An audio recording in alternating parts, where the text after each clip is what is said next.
Eu acho, Wesley, que o que todo mundo quer saber primeiro é se você é evangélico, se você faz parte de alguma denominação evangélica. Fala pra gente. Não, não. Nesses momentos a gente não tem partido. Eu cresci na Igreja Católica, apesar de hoje ser bem afastado de qualquer religião. Então, acredito numa força maior, mas não tenho nenhuma religião católica, evangélica, que eu sigo diariamente. E você já conhecia a Igreja Pentecostal do Zé Amor? Ou a própria Léa Miranda? Não, Não. nunca frequentei. Eu conheci algumas igrejas evangélicas, mas nunca cheguei a frequentar nenhuma. Também não conhecia a Leia Miranda, tomei conhecimento dela somente depois da contratação mesmo.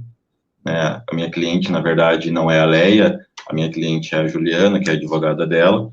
Então, somente após o contrato assinado, a perícia selecionada, que eu fui saber do caso que envolvia a Leia Miranda.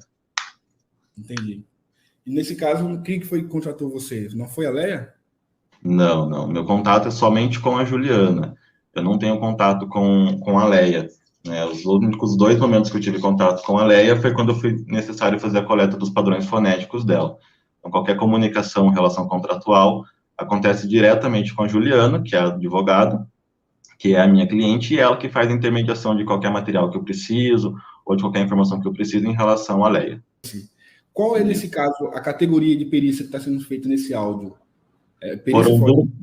Isso, foi 2 perícias que foram realizadas, que estão sendo realizadas. É a perícia de integridade, que tem como objetivo analisar se o áudio em questão, ele é um áudio verdadeiro, ele é um áudio íntegro, que não teve edições, que não teve manipulações, que não teve supressões, ou se teve em partes, quais foram as partes que foram retiradas ou adicionadas no áudio.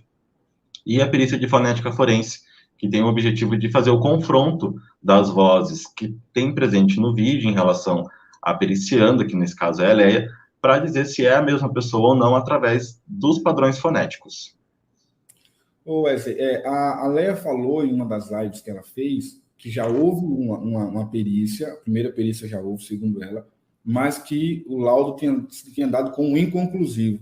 Que para isso ela teria, para ter uma conclusão, se é ou se não é a voz dela, ela dizendo isso, né? Era preciso ser feita uma nova perícia, que teoricamente foi aquela que você foi fazer em São Paulo lá com ela. Aí eu queria que você explicasse essa questão. Já houve uma perícia na voz dela e deu inconclusivo, que era ou que não era ela, que não dava para saber. Como é que foi isso, então? Isso. Já foi feita uma perícia, que, como eu falei, é a perícia de integridade, essa já está concluída, né? A doutora Juliana já tem o resultado, já tem o parecer, e nós estávamos caminhando para a conclusão da perícia de fonética forense. Mas, quando foi feita a coleta, foi feita uma coleta por videoconferência, uma coleta rápida, uma coleta complementar, e eu identifiquei na adequabilidade dos materiais que era uma coleta insuficiente. Então, eu prejudiquei essa primeira conclusão desse parecer de fonética forense e solicitei para a Leia uma coleta presencial, aonde eu utilizei equipamentos mais profissionais, equipamentos de fonética forense mesmo, para fazer a coleta dos padrões de voz dela, né? Foram feitos 3 tipos de coletas diferentes, e a partir disso eu vou poder concluir agora este parecer. Se a conclusão vai ser favorável, desfavorável, ainda não sei, não tô com ele concluído, estou fazendo um relatório de análise, e também não posso te dizer agora como que esse relatório está sendo montado. Agora, como assim? Você falou que já fez o laudo de integridade. O que é esse laudo de integridade? O que você periciou aí? O que você avaliou? O laudo de integridade, ele teve como principal objeto de análise o vídeo em questão, né, onde a gente pôde identificar, através das análises, se houve edição, se houve manipulação, se houve recorte, se o áudio... Na verdade, aquele vídeo é muito claro que ele é um vídeo que ele foi editado, ele foi produzido, né, ele foi produzido com imagens, ele foi produzido com legenda, foi colocado um áudio que não é o áudio do vídeo, foi uma outra gravação. Então, o nosso objetivo com isso era identificar, através da análise de integridade, se aquela gravação específica, que é de fato que está sendo questionado, ela é uma gravação íntegra. Então, ela tem o começo e fim, ou ela foi cortada de uma parte de uma conversa. Né? Então, aquela conversa, ela começou do jeito que está ali, ela terminou do jeito que está ali, ou foi selecionado apenas um trecho que eles queriam que fosse a público. Né? Dentro deste trecho, houve edição, houve manipulação, houve corte, houve edição de conteúdo, então alguém colocou um outro áudio que não fazia parte da gravação original, ou alguém tirou alguma parte do áudio que fazia parte da gravação original, mas naqueles trechos específicos que veio a público não existe, não está sendo destacado, não está sendo reproduzido. Então, esse é o objetivo da análise de integridade, é verificar se aquele material, quando a gente fala de uma questão de validade como prova, se ele é válido judicialmente como uma prova para que a gente consiga fazer as outras perícias necessárias. Não foi feita uma gravação direto do celular que estava sendo realizada a chamada. Então, possivelmente, uma pessoa estava conversando com outra num celular e, através de um outro dispositivo próximo ao celular, ela gravava aquela ligação, ela gravava aquele áudio. Esse outro aparelho, ele pode ser um aparelho profissional, um semiprofissional, pelo modo como a gravação foi realizada, pela qualidade que a gravação apresenta, né? Ou até mesmo um celular com uma qualidade melhor. Celulares também são capazes de gravar em modo estéreo, a gente sabe disso, mas a gente não consegue dizer, através das análises de metadados, qual foi, de fato, o dispositivo utilizado. O que a gente tem que não foi uma gravação amadora, que não foi uma gravação feita de modo simples. A pessoa utilizou um outro equipamento para gravar aquela ligação. Você chegou a ouvir, não sei se você viu, nós entrevistamos essa semana o Paulo Elias. Você chegou a ouvir a nossa conversa com ele? Não cheguei a ouvir, eu só li a matéria. Eu procuro não me envolver muito em ler muito matéria quando tem casos assim, até para não ter uma contaminação ali do pensamento ou algo assim. Eu pesquisei um pouquinho, eu sei da repercussão que está acontecendo.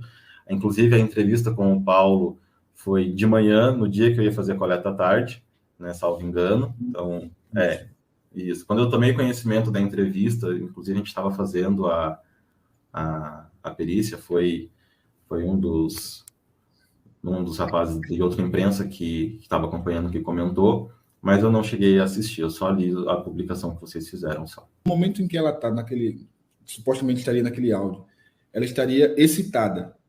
Quando a pessoa está excitada, ela muda a voz ou a voz continua a mesma? Eu vi, inclusive... Ela muda? Não, ela pode mudar. A gente coloca assim, quando a pessoa ela quer, vamos colocar assim, ela quer conquistar alguém, ela vai ser uma forma mais meiga, ela vai ter uma forma mais sensual de falar. Então, sim, ela pode mudar o comportamento da voz, mas esse comportamento a gente analisa dentro de situações paralinguísticas não verbais, que são as emoções que ela está transmitindo através daquela fala. Então, são atitudes que ela está tendo, de estar sussurrando, de estar falando mais baixo, de estar falando de um modo mais demorado, um modo mais lento, né, um modo mais sensual. A gente analisa esse comportamento, mas através desse comportamento a gente também consegue analisar e identificar qual é o comportamento fonatório no momento em que ela está produzindo uma fala, produzindo uma frase.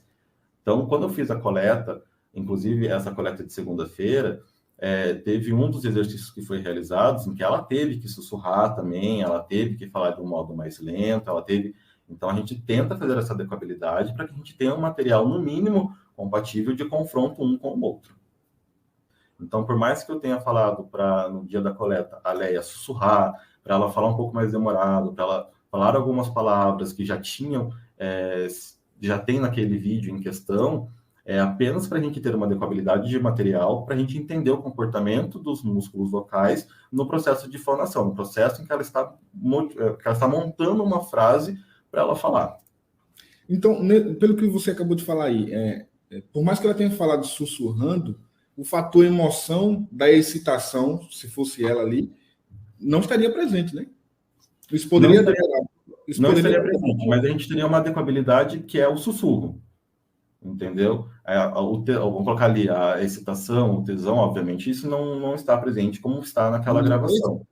Isso, mas a gente tem um sussurro, então através desse sussurro a gente já consegue identificar o comportamento do processo fonatório dela para dizer se é a mesma pessoa ou não. Mas Wesley, o que todo mundo está perguntando aqui no chat é quando que vai sair esse bendito laudo para dizer se é ou não a Leia Miranda. O que você pode falar para a gente sobre isso? Isso, é um processo um pouco demorado, né? Tenham paciência, estamos trabalhando, estamos dedicando tempo para conseguir concluir o quanto antes. Então, eu acredito ali, não vamos colocar prazo para não deixar ninguém ansioso, mas na próxima semana ele já estará concluído.